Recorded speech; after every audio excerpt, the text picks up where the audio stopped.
Kematian Angelin, gadis cantik yang ditemukan telah membusuk di halaman belakang rumahnya pada Rabu 10 Juni, meninggalkan duka yang mendalam bagi masyarakat. Ucapan bela sungkawa pun terus mengalir untuknya. Sebelumnya, gadis Malang tersebut dilaporkan hilang pada Sabtu 16 Mei oleh Margaret, ibu angkatnya. Siapa sangka, Angelin kemudian ditemukan tidak bernyawa dan kondisinya sangat mengenaskan. Polisi sudah menetapkan Agus, mantan pekerja di rumah Angelin, sebagai tersangka. Agus mengaku telah membunuh dan memperkosa Angelin. Meskipun begitu, polisi masih terus melakukan penyelidikan karena banyaknya kejanggalan yang ditemukan dalam kasus ini.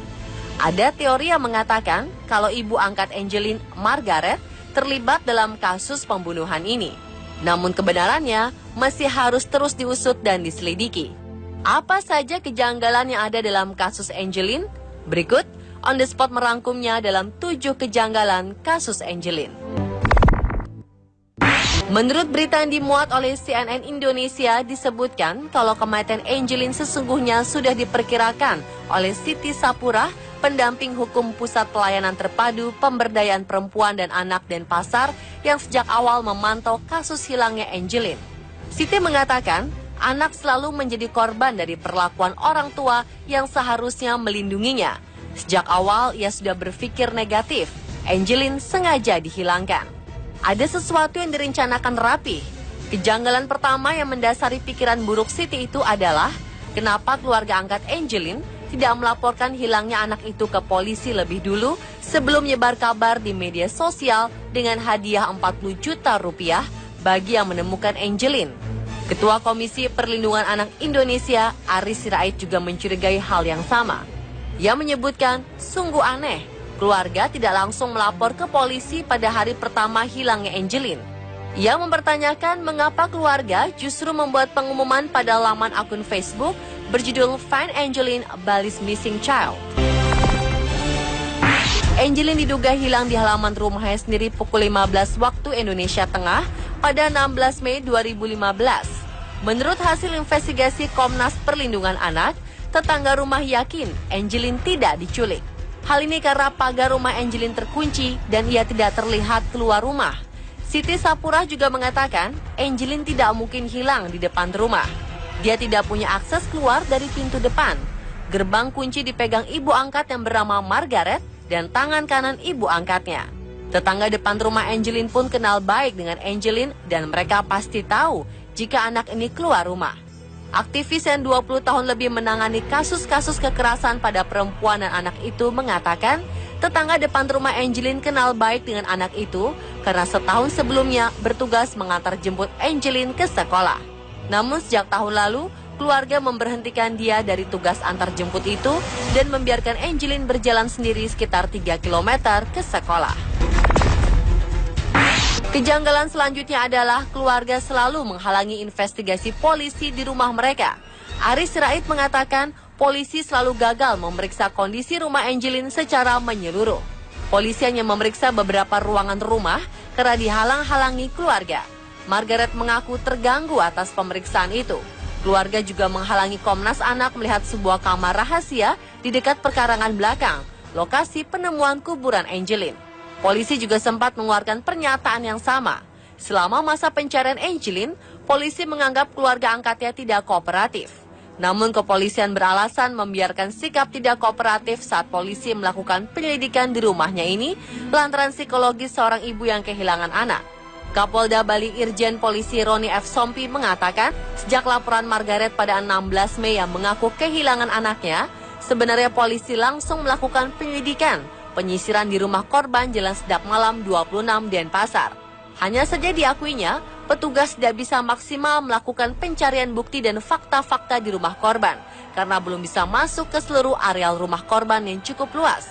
Dengan memperhatikan kondisi psikologisnya yang sangat terpukul atas kehilangan Angelin, Margaret meminta agar kesedihannya jangan diganggu. Syukurlah, berkat pendekatan yang baik dan dorongan LSM, akhirnya sikap Margaret melunak dan memberikan kesempatan polisi dalam memaksimalkan pencarian dan pemeriksaan di rumah hingga akhirnya 3 pekan kemudian jasad bocah manis itu ditemukan. Kejanggalan berlanjut dengan sikap keluarga angkat Angelin yang menolak kedatangan Menteri Pemberdayaan Aparatur Negara dan Reformasi Birokrasi Yudi Krisnandi, serta Menteri Pemberdayaan Perempuan dan Perlindungan Anak Yohana Yembise yang ingin menyatakan simpati atas hilangnya Angelin. Petugas keamanan melarang Yudi menemui Margaret. Margaret juga mengaku tak berada di rumah saat Yohana mengunjunginya. Tokoh masyarakat di Kelurahan Kesiman, Denpasar mengaku malu akan perlakuan keluarga Angelin terhadap dua menteri yang ingin menyambangi kediaman bocah kelas 2 SD tersebut. Ketut Sutapa, Kepala Lingkungan Kebonkuri, Kelurahan Kesiman, Kecamatan Denpasar Timur, menyayangkan sikap keluarga Angelin yang enggan menemui kedua menteri, bahkan sempat bermaksud untuk bertindak tegas jika keluarga tidak mau bekerja sama. Saat menyambut kedatangan Menteri Yohana, pihaknya mengerahkan 20 pecalang desa adat untuk mengamankan rumah Angelin. Sebelumnya, ia juga menelpon keluarga supaya rumah mereka dibuka, mengingat akan ada tamu negara yang datang.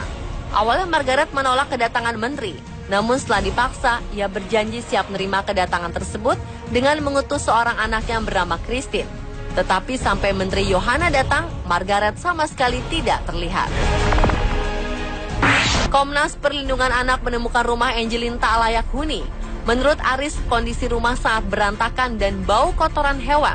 Selain itu, ia curiga karena kasur kamar tidur Margaret yang juga sering dipakai Angelin tidak dibalut spray. Ia mencium bau anyir di kamar itu. Tak hanya pihak KPAI saja menemukan bukti ini, polisi juga menemukan bukti baru terkait perilaku ibu angkatnya yang temperamental, mempekerjakan anaknya sebelum sekolah untuk membersihkan kandang dan memberi makan kandang ayam, sehingga Angelin terlihat tak terurus. Fakta lainnya bahwa Angelin hidup di rumah yang dinyatakan tak layak huni karena bercampur dengan kandang-kandang ayam dan berbau tak sedap. Menurut keterangan guru dan tetangga Angelin, mereka sering melihat bocah itu dalam keadaan lusuh dan bau. Guru juga mengatakan terkadang Angelin meminta makan kepada guru dan selalu datang terlambat ke sekolah. Agus, bekas pekerja di rumah Angelin, menjadi tersangka tunggal dalam kasus pembunuhan bocah berusia 8 tahun tersebut. Agus dijerat pasal 35 Undang-Undang Perlindungan Anak Jungto pasal 80 ayat 3 KUHP. Kapolresta Denpasar, Komisaris Besar Anak Agung Made Sudana, Rabu 10 Juni 2015 lalu menuturkan Angelin tewas dihantam benda tumpul. Peristiwa keji itu terjadi pada 16 Mei 2015 malam hari sekitar pukul 20 waktu Indonesia Tengah. Angelin dibunuh di lantai 2 rumah ibu angkatnya saat kondisi rumah dalam keadaan sepi. Meski demikian, Margaret, ibu angkat Angelin, tengah di dalam rumah saat kejadian. Anehnya, saat diperiksa polisi, Margaret mengaku tak tahu kejadian pembunuhan anak angkatnya tersebut. Ia mengaku tak pernah keluar dan terus berada di dalam kamar. Bocah berusia 8 tahun yang hilang sejak 16 Mei 2015 ditemukan dikubur di halaman belakang rumah ibu angkatnya pada Rabu 10 Juni.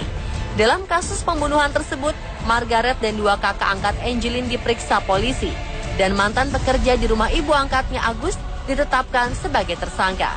Margaret juga dites kejiwaan oleh psikiater yang ditunjuk Polresta Denpasar, yaitu Leli Setiawati, pada Kamis 11 Juni lalu.